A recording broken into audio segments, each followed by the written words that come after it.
Mas eu queria falar com vocês hoje, então, sobre esse Deus que talvez seja um pouco difícil de nós compreendermos, porque a palavra de Deus, embora nós tenhamos várias, no meio da teologia, várias teologias sistemáticas, teologias estruturadas, de maneira consistentes e tudo mais, onde a gente pode ter definições claras, objetivas, sobre os assuntos que se desenvolvem na Bíblia. Uma coisa que acontece é que a Bíblia não tem essa pretensão sistemática. A Bíblia não tem essa pretensão iluminista, podemos colocar assim, racionalista, de definir as coisas em textos, em frases. O que a Bíblia deseja é retratar para nós a pessoa de Deus, muitas vezes com figuras, muitas vezes com expressões. E aqui eu gostaria, nesse momento, Mateus, você faz uma gentileza para mim? Você consegue pegar a mesa que está ali no fundo, por favor? Está chegando já, viu, gente? Mas deixa eu perguntar uma coisa para você. Falando nisso, isso dificulta um pouco a nossa compreensão da pessoa do Espírito. Isso traz uma certa dificuldade? Valeu, Natan, obrigado. Aí, agora... Traz para nós uma dificuldade, porque a impressão, por ser uma pessoa e uma pessoa livre, a pessoa do Espírito Santo parece fugir um pouco da regra da dogmática, da regra da teologia sistemática. A pessoa do Espírito Santo é uma pessoa, e ela precisa ser conhecida como tal. É difícil nós definirmos uma pessoa, um amigo nosso, através de frases, por exemplo, através de definições textuais sobre aquela pessoa. Nós conhecemos as pessoas, temos nossos amigos, cultivamos nossa amizade e reconhecemos alguém da maneira que é pelas experiências que nós passamos com aquela pessoa, pelas imagens que aquela pessoa representa para nós, pelas coisas que aquela pessoa nos ensina através de suas ações, não necessariamente do texto que nós podemos produzir sobre ela. Por isso que muitas vezes, quando a gente precisa falar de alguém, a gente sente um pouco de dificuldade, porque muitas vezes nosso conhecimento é mais experiencial, experimental, do que necessariamente textual a respeito daquela pessoa. E aí eu queria fazer uma pergunta para você. Você já teve a experiência de conhecer superficialmente alguém?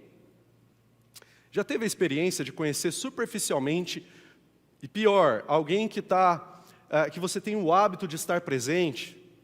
Um ambiente muito propício a isso acontecer, embora não pareça, é o próprio ambiente da igreja. Nós viemos até aqui, nós nos encontramos semanalmente. Às vezes nós encontramos mais de uma vez por semana, mas a gente vai lá, cumprimenta aquela pessoa. O problema é que não é quando a gente abraça, quando diz oi para aquela pessoa, o problema é que ela inventa, às vezes, de ir na máquina do café junto com a gente. E aí acontece o problema, por quê?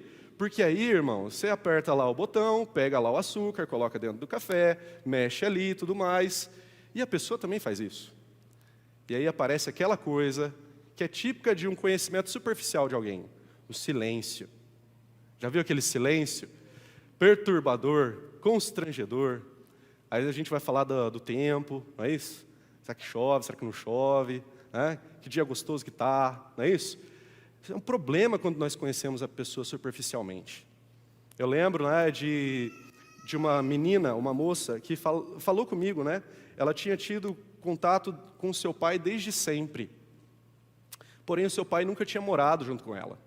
Ela conhecia seu pai desde seu nascimento, mas nunca tinha convivido com ele. E o que acontece, uma vez ela falou para mim, ela falou, João, o que acontece é que ele fica me chamando para ir na casa dele, mas eu não quero, isso é um esforço para mim. Por quê? Porque eu chego lá, tem um café da manhã excepcional servido para mim. Melhor do que um café de hotel. O problema é que nós temos que comer juntos aquele café. O problema não é o lugar onde eu fico, ele me proporciona um ambiente excelente. O problema é que às vezes eu estou sentado assistindo TV, eu sei que ele quer assistir também, mas o constrangimento de nós não nos conhecermos evita que a gente passe tempo junto. É um problema profundo quando nós não conhecemos as pessoas profundamente, para usar uma redundância aqui. E o mesmo se aplica com a pessoa do Espírito Santo. É um perigo nós conhecermos as pessoas de maneira rasa, porque nós não usufruímos da amizade, da parceria, da pessoa, daquela pessoa que está junto da gente, da maneira que nós poderíamos. É um problema nós conhecermos de maneira rasa as pessoas, por quê? Porque nós não chegamos àquilo que é o objetivo de toda comunhão, que é a amizade, a troca de experiências. E o mesmo é apresentado, o mesmo acontece com a pessoa do Espírito Santo. Nós não podemos negar que o nosso conhecimento do Espírito é um conhecimento raso. Por isso até que nós estamos abordando esse tema nessa mensagem. Nós temos dificuldade, para nós é fácil entendermos o Deus Pai como Deus Criador, o Deus Filho como Deus Redentor, mas para nós fica um pouco difícil falarmos a respeito do Deus Espírito. E qual é o perigo em tudo isso? O perigo é exatamente esse que nós acabamos de observar nas amizades rasas, nos relacionamentos rasos. O perigo é nós conhecermos superficialmente o Espírito, é que nós podemos não usufruir exatamente e de tudo aquilo que o Espírito Santo é e deseja para nós. O problema é que nós podemos muitas vezes evitarmos a presença do Espírito justamente por não conhecermos. Nós podemos deixar de falar com Ele porque nós não sabemos como falar, como nos socializar com o Espírito. Mas uma coisa que acontece para nós é que a Bíblia, em sua sabedoria, não nos deixa à mercê do relacionamento raso com o Espírito Santo. Ao contrário, como eu disse aqui, a Bíblia não tem a pretensão de entregar uma definição dogmática, sistêmica, sobre a pessoa do Espírito. Mas não é por isso que ela não revela o Espírito para nós. A Bíblia apresenta o Espírito de maneira profunda. Apresenta quem é esse Espírito, o Espírito de Deus. Não só no Novo Testamento, como nós vemos de maneira um pouco mais elaborada, mas também no Antigo Testamento. E é isso que nós vamos olhar hoje. Eu gostaria de usar para isso o Evangelho de João. E nós vamos caminhar sobre esse Evangelho. Então eu queria pedir para você que você abrisse sua Bíblia no Evangelho de João. Tá certo? E num primeiro momento nós vamos olhar para o capítulo 1 de João. D.A. Carson, uma bela referência teológica atual, ele diz o seguinte, que o Evangelho de João, sua origem, o seu objetivo, é o seguinte: o Evangelho de João não foi escrito para crentes sobre a missão. Pode colocar para nós, Pan, por gentileza? Não foi escrito para crentes sobre a missão, mas para estrangeiros, para realizar a missão. Ou seja, o Evangelho de João é feito para pessoas que não conheciam Cristo da maneira que Ele se revelou na pessoa de Jesus. Então, o Evangelho de João tem a proposta, tem o objetivo de evangelizar as pessoas que ainda não conheciam aquele Cristo e tudo que Ele revelou a respeito de Deus. Portanto, se nós podemos conhecer a pessoa do Cristo, no Evangelho de João, nós podemos também conhecer a pessoa do Espírito. Isso por quê?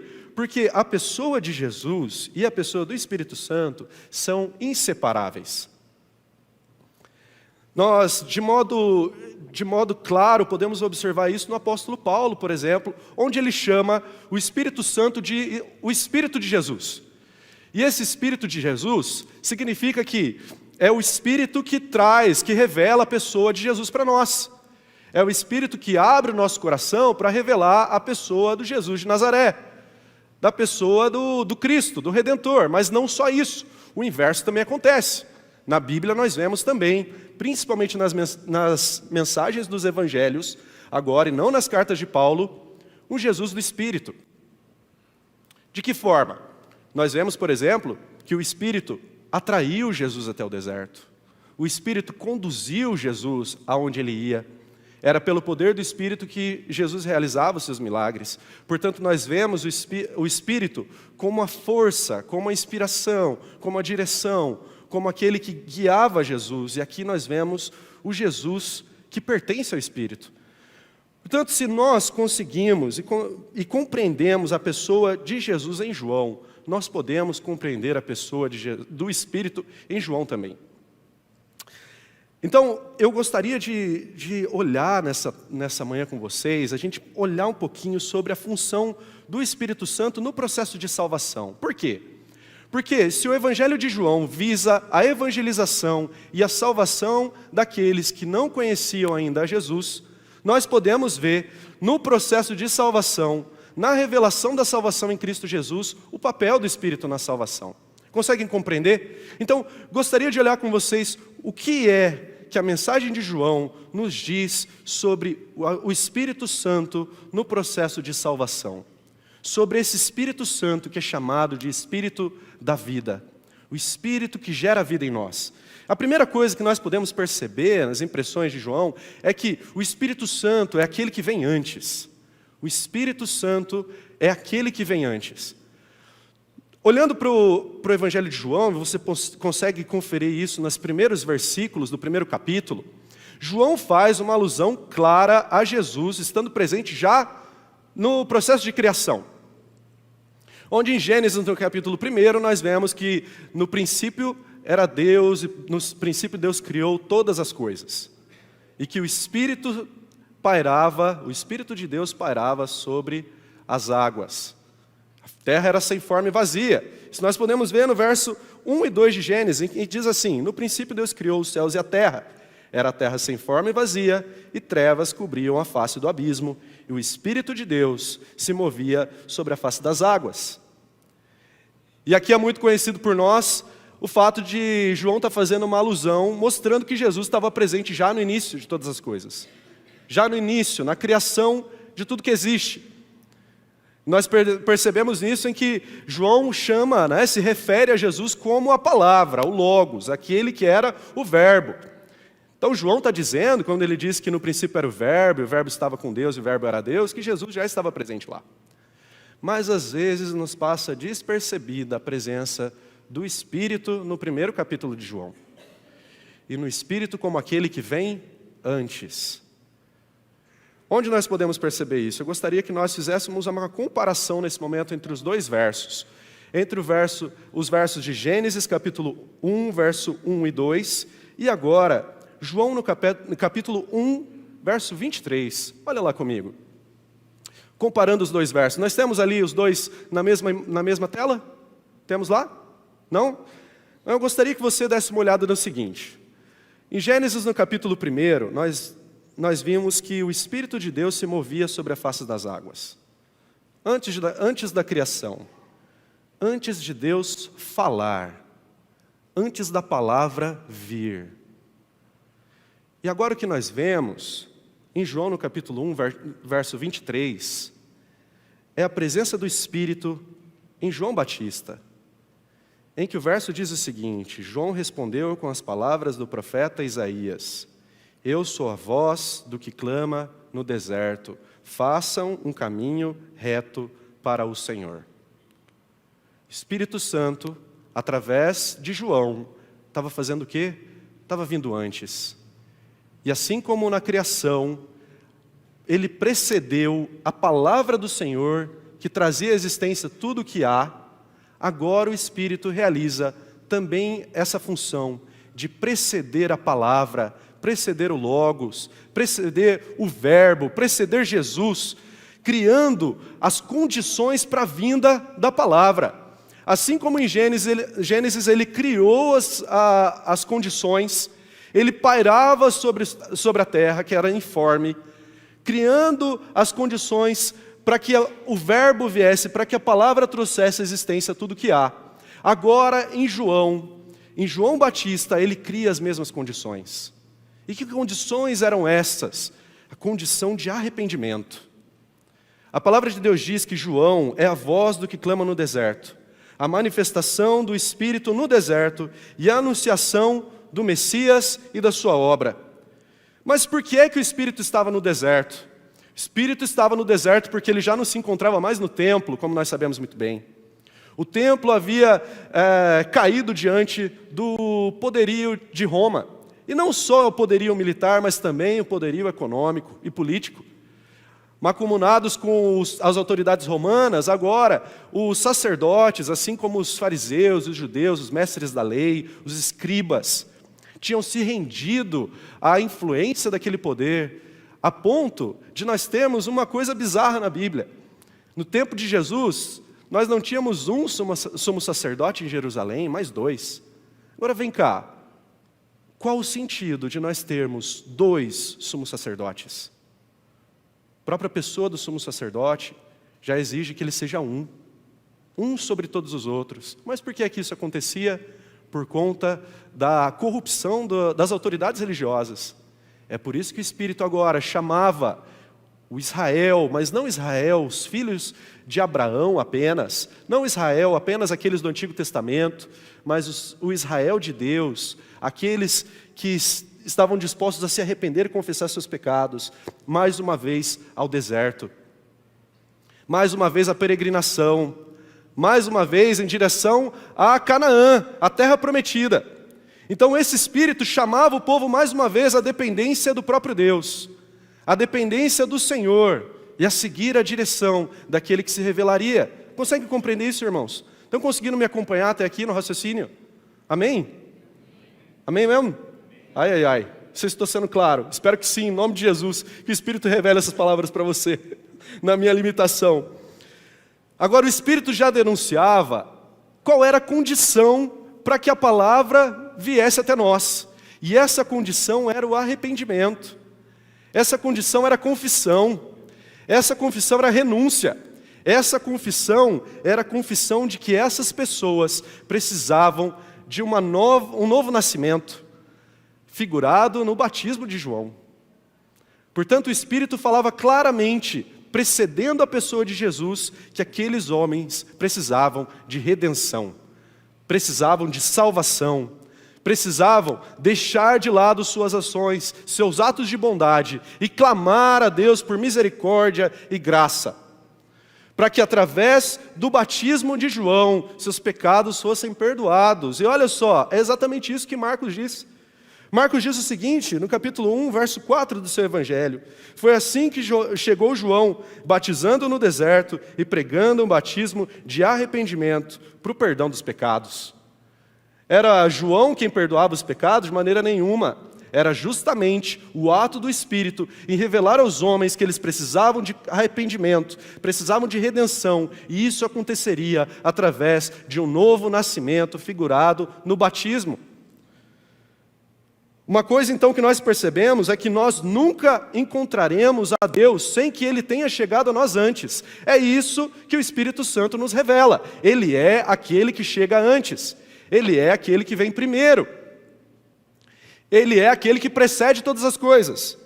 Ou seja, o fato de você estar aqui nessa manhã não foi ação sua, não foi desejo seu. O fato de nós estarmos cultuando a Jesus nessa manhã não foi plano nosso, não foi plano do pastor Carlos, nem da equipe pastoral. Isso não é uma ação natural nossa. O fato de nós estarmos aqui é uma ação sobrenatural e milagre de Deus. O fato de Deus ter nos trazido até aqui é um milagre, porque homens, mulheres, adolescentes, jovens, anciãos, crianças, todos, naturalmente não buscariam a Deus, se não fosse Ele nos buscando primeiro. Portanto, se você está ouvindo a Deus nessa hora, é porque Ele foi até você e não você veio até Ele. Afinal, o próprio Deus não se limita a um ambiente, a um espaço. O próprio Deus nos alcança onde nós estamos. Como diz o salmista no Salmo 40, onde o próprio salmista diz: eu estava no lamaçal, mas o Senhor me transportou para a sua rocha. Como diz o apóstolo Pedro, nós estávamos em escuridão, mas Ele nos transportou para a sua maravilhosa luz. Nós nunca chegaremos onde o Espírito não chegou antes. Nós nunca faremos algo que o Espírito não tenha feito por nós antes. O fato de nós elevarmos nossas orações ao Senhor já é um milagre de Deus, porque Ele colocou esse desejo em nós. E aqui eu quero aproveitar para compartilhar algumas experiências pessoais em relação a essa verdade. Eu não sei se eu já contei essa história aqui, mas para mim me tocou muito em relação ao fato de o Espírito Santo vir antes. Ao fato de o Espírito Santo nos levar e criar o ambiente para que a pessoa de Jesus se manifestasse, como foi feito em Gênesis, como foi feito através de João Batista. Eu estava lá no Rio Grande do Sul, o ano era 2019. Isso é marcante para mim, por quê? Porque foi o ano antes daquele pandemônio, né? Foi o ano antes daquela pandemia toda, aquele trem todo que a gente já conhece muito bem, não é isso? E o que acontece, estava no Rio Grande do Sul, lá em Cambará do Sul, lá na terra dos Canyons. E parece que é um cânion mesmo, gente, que a gente vai descendo, vai indo assim, parece que você está chegando no buraco, aí você vai um pouquinho mais para frente, você chegou em Cambará do Sul. Mas olha, vale a pena, um lugar lindo. Né? Passamos frio no dezembrão da vida, na virada do ano. Mas aí o que acontece? Era dia 31 de dezembro, 10 horas da noite mais ou menos, o irmão chega em mim e fala, Pastor João, a minha mãe está acamada, ela mora aqui perto. Será que o senhor não poderia ir até lá para orar por ela? Orar com ela? Eu falei, vamos, irmão, vamos lá. E aí no caminho, né? Cambará do Sul é uma cidade pequenininha, então não durou muito tempo essa caminhada. Fui eu lá junto com aquele irmão, né? Que eu não conhecia muito bem. Cheguei numa casa que eu nunca tinha visto, numa família que eu nunca tinha conhecido. E aí eu perguntei, meu Deus do céu, o que eu estou fazendo aqui? Véspera de Ano Novo. Meu Jesus, o que o senhor quer? E aí o Espírito Santo falou claramente comigo, João, você nunca vai chegar num lugar onde eu já não tenha chegado antes, onde eu já não esteja operando e fazendo milagre. E entrando por aquela porta, foi como se eu estivesse num ambiente familiar, porque eu sabia que o Deus que me chamou, e o Deus que nos chamou, estava naquele ambiente, chamando aquelas pessoas. O Espírito Santo do Senhor sempre chega antes, sempre vem primeiro. Quantas vezes nós vamos lá visitar pessoas nos hospitais, ou vamos visitar uma pessoa enlutada, e o que é que acontece? Deus fala com a gente da seguinte forma, eu já estou cuidando de todas as coisas aqui. Conversando com alguém esses dias, essa pessoa tinha passado por uma grande dificuldade, uma dor imensa, uma perda terrível, e ela não tinha condições de expressar o que ela estava sentindo. Mas ela disse o seguinte para mim, pastor, eu não sei o que está acontecendo, não assimilei muito bem o golpe ainda, mas eu sei que Deus me livrou de coisas piores que poderiam ter acontecido. Por que essa pessoa tinha essa certeza? Porque o Espírito Santo já tinha trabalhado antes na vida dela, de forma que as tribulações, as dificuldades, as dores que ela viveria, já estivessem fundamentadas, não na amargura, no ressentimento, no senso de direito, mas na graça de Deus. Então, o que isso gera nos nossos corações, irmãos? Primeira coisa que eu imagino que isso gera no nosso coração, nós precisamos pensar se isso não precisa ser cogitado dentro de nós, lá no nosso íntimo, é que com isso o Espírito Santo nos dá esperança. Uma das aulas hoje meu amigo, tenho o privilégio de ser amigo dele, mas foi meu professor, primeira turma que ele lecionou, né? Professor Adriano, ali do Isbel. Ele fez uma definição de esperança, que eu não sei nem se ele lembra. Foi tão boa assim, sabe? Puxa vida, será que ele lembra ainda? Acho que eu vou até comentar isso com ele amanhã. Mas ele definiu esperança como aquilo que existe entre a promessa e a sua consumação. Entre a promessa e a consumação da promessa está a esperança. E o Espírito Santo nos dá esperança por isso. Porque entre o dia em que Jesus nos salvou e a sua vinda gloriosa sobre as nuvens, o Espírito Santo estará conosco. Ele virá a nosso favor, Ele estará traçando, pavimentando os nossos caminhos. E é por isso que nós podemos tomar posse daquelas palavras tão preciosas da Bíblia, em que dizem que 1.000 podem cair do meu lado, 10.000 à direita, mas eu jamais serei atingido. As pessoas podem nos perseguir, como nós vemos através da vida do apóstolo Paulo, mas nós não seremos destruídos. Como diz a palavra de Deus, lá em Apocalipse, ainda que as pessoas nos matem, se nós permanecermos fiéis, nós nunca provaremos da segunda morte. Essa é a esperança que nós temos no Espírito Santo. Espírito Santo está conosco. Uma outra coisa importante é que o Espírito Santo nos traz temor e tremor.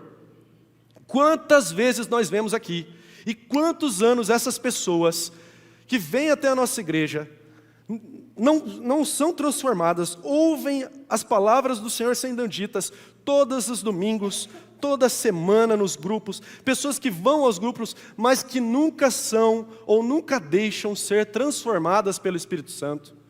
Olham o convite, ouvem o convite do Espírito Santo a elas todas as semanas, mas não tomam uma decisão. E por que não tomam? Se esse é o seu caso, se você tem familiaridade com a palavra, mas ainda não sente que isso é para você e tudo mais, sabe o que acontece, irmão? O que deve ser gerado no seu coração, então, é temor e tremor. Sabe por quê? Porque as pessoas que se decidiram pelo batismo recentemente, as pessoas que se entregam diante de Deus, as pessoas que se arrependem diante do Senhor, só o fazem por um trabalho do Espírito Santo no coração delas. Naturalmente, elas não poderiam viver isso. Naturalmente, você realmente não vai achar que essas palavras é para você. São para você, melhor dizendo. Você não vai achar, porque cabe ao Espírito que revela a você. E se você não vive isso, o que nós precisamos, o que nós fizemos, foi clamar que o Espírito revelasse a nós, que Ele tivesse misericórdia. Agora eu queria perguntar para você, será que não é isso? Será que você não precisa olhar, não como palavras que não são para você, mas palavras que você não pode receber se não for o trabalho do Espírito agindo na sua vida antes, quebrantando seu coração? Porque é isso que a palavra de Deus diz, através do próprio Jesus. Nós vemos que o Espírito Santo é aquele que vivifica o Evangelho em nós. É aquele que vivifica a mensagem do Evangelho em nós. Pode colocar para nós, Pamela. O que a gente percebe é que a mensagem do Evangelho não pode ser entendida de maneira natural, não pode ser entendida por conhecimento, raciocínio humano. Não pode. O máximo que nós conseguimos entender com a nossa própria razão são, como a gente acabou de falar aqui, conhecimentos teóricos. Mas o Evangelho vivo, ele se torna presente dentro do nosso coração, apenas quando o Espírito Santo convence o nosso coração. O próprio Jesus diz o seguinte, lá no próprio Evangelho de João. O Espírito Santo é aquele que vivifica a mensagem do Evangelho, por quê? Porque é aquele que convence o coração do homem do pecado, da justiça e do juízo. Jesus diz assim, agora eu vou, para que aquele que me enviou, nenhum de vocês me pergunta para onde vais, porque falei estas coisas, o coração de vocês encheu-se de tristeza. Mas eu afirmo que é para o bem de vocês que eu vou. Se eu não for, o conselheiro não virá até vocês, mas se eu for, eu o enviarei. Quando ele vier, convencerá o mundo do pecado, da justiça e do juízo. Do pecado, porque os homens não creram em mim, da justiça, porque eu vou para o Pai, e vocês não me verão mais, e do juízo, porque o príncipe deste mundo já está condenado. O recebimento da palavra por um homem, por uma mulher, por um reles pecador, como nós naturalmente somos, é o quê? O recebimento desse Espírito é uma ação do próprio Espírito. A confissão dos nossos pecados diante de Deus é uma ação do próprio Espírito, é um milagre. Por isso é que nós não podemos fazer de forma natural. Por isso que tudo que acontece aqui, como eu disse, é milagre, é sobrenatural, é algo que vem de Deus. Portanto, como é que o Espírito Santo realiza isso em nós? Porque às vezes o que acontece é que, mais uma vez, as pessoas que vêm até aqui e não se entregam ao Espírito, muitas vezes não ouvem o Espírito pelo falso conhecimento, pela falsa profundidade que elas têm do Evangelho. Conhecem seu intelecto, mas não conhecem de maneira viva.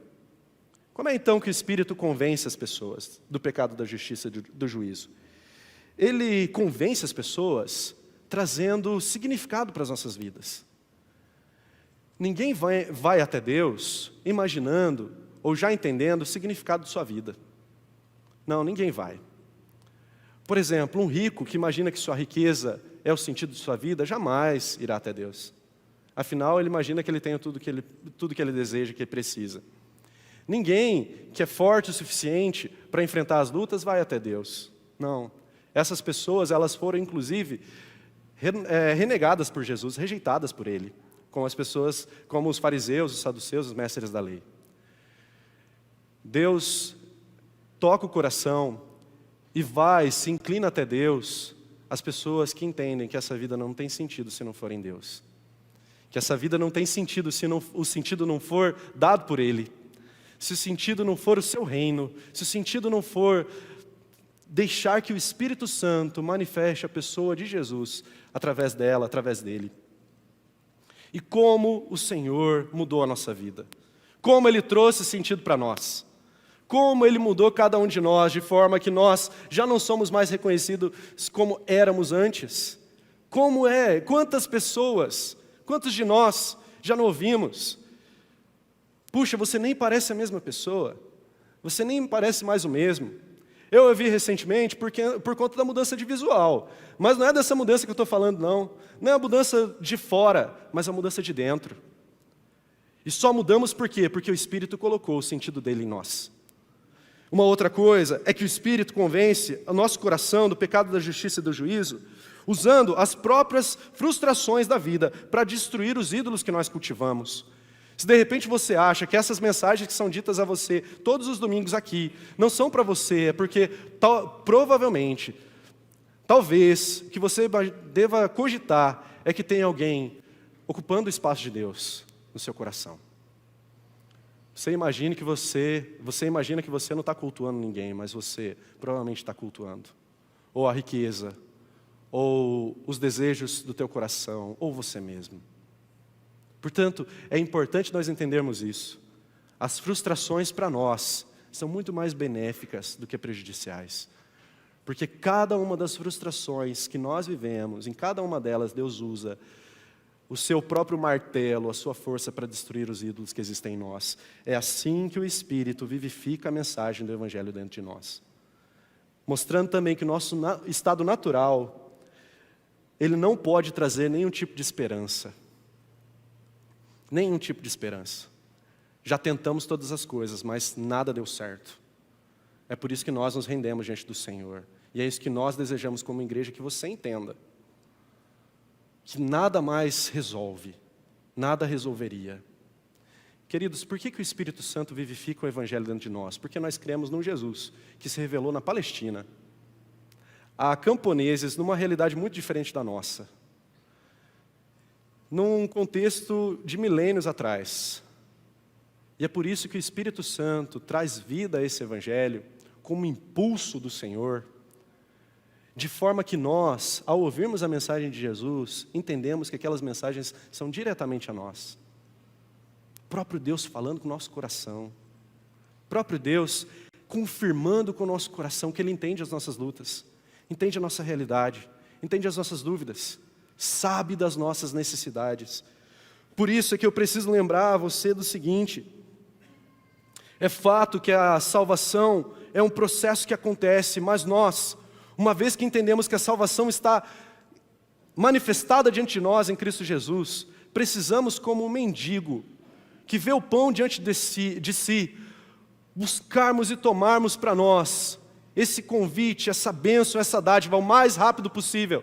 Se é esse o seu caso, se você está vendo a mensagem do Senhor sendo direcionada a você nessa hora, entenda que essa é a necessidade que suprirá o teu coração, nada mais dará certo. Essa é a vida que o seu coração precisa. Essa é o poder que pode fazer com que o coração de pedra se torne um coração de carne, que você se torne de fato aquilo que você nasceu para ser. Mas uma coisa importante a respeito do Espírito é que nós também podemos resistir a Ele. A própria palavra de Deus diz em Atos capítulo 7, verso 51, Estevão mesmo disse: povo rebelde, obstinado de coração e de ouvidos, vocês são iguais aos seus antepassados, sempre resistem ao Espírito Santo. Cuidado com a resistência ao Espírito, porque provavelmente você está resistindo à maior chance, à maior oportunidade da sua vida. Uma outra coisa, para finalizar aqui, que nós percebemos da pessoa do Espírito no processo de salvação, através do Evangelho de João, é que o Espírito é aquele que dá vida. O Espírito é aquele que dá vida. Como percebemos, o Evangelho de João faz alusão ao papel do Espírito como aquele que prepara o caminho, como nós vimos. O Espírito que pairava sobre as águas e o Espírito do que clama no deserto, abrindo os caminhos para a vinda do Messias, do Verbo vivo. Mas nós percebemos também que o Espírito Santo não só prepara o caminho para a vida, como Ele é a vida que habita em nós. Ele é a vida que nos inspira. Isso nós percebemos na pessoa de Jesus, no capítulo 20 do Evangelho de João. Dá uma olhada lá no capítulo 20 agora. João, no capítulo 20, no verso 19 e 22, acontece uma coisa um tanto interessante. E para encerrarmos essa mensagem, eu gostaria de tocar nesse episódio inusitado. Conversando entre nós, pastores, nós percebemos um ponto de conexão entre nós. É difícil compreender o que Jesus fez nessa situação. Olha só o que acontece. Ao cair da tarde daquele primeiro dia da semana, estando os discípulos reunidos à portas trancadas, por medo dos judeus, Jesus entrou, pôs-se no meio deles e disse: paz seja com vocês. Tendo dito isso, mostrou-lhe as mãos e o lado. Os discípulos alegraram-se quando viram o Senhor. E novamente Jesus disse: paz seja com vocês. Assim como o Pai me enviou, eu vos envio. E com isso soprou sobre eles e disse: recebam o Espírito Santo. Que negócio é esse que Jesus fez? Que tal de sopro é esse? Algumas pessoas levam, isso é muito comum para nós, levam isso para o lado místico. E começam a soprar um no rosto do outro, ou soprar sobre a igreja para que a igreja caia num êxtase. Mas não foi isso que Jesus fez. Mais uma vez, nós precisamos, para entender os textos e a pessoa de Jesus e o seu papel no processo de salvação e redenção do homem, voltar a Gênesis. O que acontece quando Deus constrói, forma do barro Adão, o primeiro homem? Ele constrói Adão justamente da terra, mas no segundo ato, ele sopra o fôlego de vida sobre aquele que se tornaria o primeiro homem de toda a raça humana. O primeiro de uma antiga humanidade. A partir daquele homem que tinha sobre si o sopro de vida, o sopro do Espírito, viriam todos os outros. Agora nós vemos, no Evangelho de João, capítulo 20, um Jesus que não era mais o Jesus de Nazaré. Um Jesus que não era mais o filho de um carpinteiro, mas nós vemos Jesus que venceu a morte, tendo ressuscitado, se tornando assim, Senhor dos vivos e dos mortos. Aquele que tem o nome sobre todo nome. Aquele que é o Senhor dos senhores e o Rei dos reis. Nós vemos Jesus com toda a autoridade sobre céus e sobre terra. Nós vemos Jesus cumprindo totalmente a sua missão e recebendo do Pai toda a autoridade. E o que é que Jesus faz agora então com os discípulos? Discípulos esses que nesse texto representam muito bem a figura de Adão. Esses homens ainda não tinham nascido do Espírito, esses homens ainda não tinham recebido, como nós vemos em Atos, o Espírito sobre eles, não havia ainda manifestação do Espírito. Mas o que é que eles recebem de Jesus? O sopro, o fôlego de vida, como Adão recebeu em suas narinas. E passaram então a se tornar uma nova humanidade. Jesus é o novo Adão, como diz o apóstolo Paulo. O primeiro pecou, o primeiro falhou. E por isso nós estávamos naturalmente mortos em nossos pecados e nossos delitos. Mas agora, o novo Adão, Jesus Cristo, aquele que é o primeiro de uma nova humanidade, sopra em nós o próprio fôlego de vida, de forma que nós já não somos mais como antigamente, como em outro tempo, onde vivíamos de maneira parcial. Na verdade, mais sobrevivíamos do que vivíamos de verdade. Agora, Jesus nos traz de fato a vida, soprando em nossas narinas o Espírito Santo, que é o fôlego de vida. Jesus nos chama a sua igreja a viver um novo tempo, da maneira como um novo povo, uma nova humanidade deveria viver, devem viver e podem viver. Para encerrar aqui, eu gostaria então de fazer algumas observações, como fez o próprio Jürgen Moltmann, um belo teólogo alemão, e que desenvolveu alguns raciocínios, interpretações muito bem-vindas a respeito de várias coisas. Uma coisa interessante em Jürgen Moltmann, é difícil falar, o nome é alemão, né, gente? É que ele não trabalhava muito com a sistemática, mas ele trabalhava com uma teologia da revelação. Trabalhava a Bíblia da maneira que a Bíblia se revela. e não tentando fazer aquilo que nós começamos a entender no sermão, de maneira textual, descritiva. E abordando então uma expressão chamada Ruá Yavé, ele chama a gente a entender uma coisa. Ele chama cada um de nós a não entendermos o Espírito, e isso é uma coisa muito interessante, não entendermos o Espírito como pneuma em grego, ou espíritos em latim, ou espírito no português, ou na sua língua materna, o alemão, como Geist, mas entender o Espírito de uma outra forma, como uma palavra utilizada pelos judeus no hebraico, que não tem uma tradução que a gente consegue entender nessas palavras que nós acabamos de entender, de citar.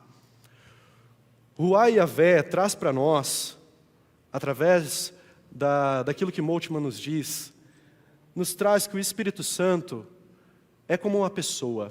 É uma pessoa, como nós vimos muito bem, foi muito bem dito pela pastora Marinês na semana passada, e nós podemos perceber isso no Salmo 139. O Espírito Santo é uma pessoa, e é a pessoa que revela Deus a nós. Mas além disso, Jürgen Moltmann diz o seguinte, Ruá Yavé mostra o Espírito Santo como a força de vida de Deus em nós. E ele diz o seguinte, a força criadora de Deus é comunicada às criaturas, de tal forma que quando falamos de Ruá, também estamos falando da força vital delas. Não é errado falarmos do Espírito como um impulso e do instinto despertado por Deus. Ou seja, se nós respiramos hoje, se os nossos pés nos sustentam hoje, se nós buscamos a Deus hoje, é porque o Espírito, o fôlego de vida, que faz o nosso coração bater, os nossos pulmões se encherem de ar, habita em nós. O Espírito Santo é a força vital, é a força motriz que nos leva até onde nós vamos, que nos faz encontrar quem nós encontramos. Além disso, o Espírito Santo é apresentado também como a amplitude, como o Espírito que faz com que a gente enxergue a vida de maneira mais ampla, como o Espírito que faz com que a gente enxergue a vida da maneira total como ela é. É o Espírito Santo que transporta os nossos pés da terra para os céus, do reino visível para o reino invisível, do reino natural para o reino de Deus. Por isso é que nós, no Espírito, nos movemos, somos, existimos. Portanto, o Espírito Santo, como se revela em João, como se revela na Bíblia e como se revelou a nós, nosso processo de salvação e redenção, é tudo, em todos, como diz a palavra de Deus, utilizando lá a pessoa do Cristo em Colossenses. Lembre-se disso. O Espírito Santo hoje nos chama, nos convida a lembrarmos que nós somos feitos para uma nova humanidade, que nós somos feitos para sermos povo de Deus, nação santa, povo eleito. O Espírito Santo se revela a nós como pessoa, como uma força que faz o nosso coração bater, os nossos pulmões se encherem de ar, e também se apresenta como nós e nos convida a caminharmos sobre Ele, a dimensionarmos a vida através dEle. O Espírito Santo é esse. O Espírito Santo é o Espírito da vida. E se você deseja a vida hoje, eu quero orar junto com você. Você consegue fechar os teus olhos? Senhor, nós entendemos claramente aqui a Tua palavra. Nós entendemos, Senhor, que o Espírito Santo do Senhor é aquele que prepara o caminho. O Senhor preparou o caminho na criação, em que o Senhor pairava sobre as águas, quando a terra ainda era vazia. O Senhor é aquele, Senhor, que usou João para comunicar a voz, quando o Senhor se encontrava lá no deserto, em que Jerusalém se encontrava vazia.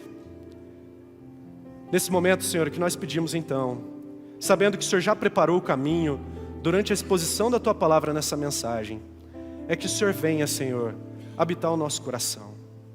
Que a pessoa de Jesus venha, Senhor, viver em nós e viver por nós, de forma que a gente fale como o apóstolo Paulo, já não vivo mais eu, mas Cristo vive em mim.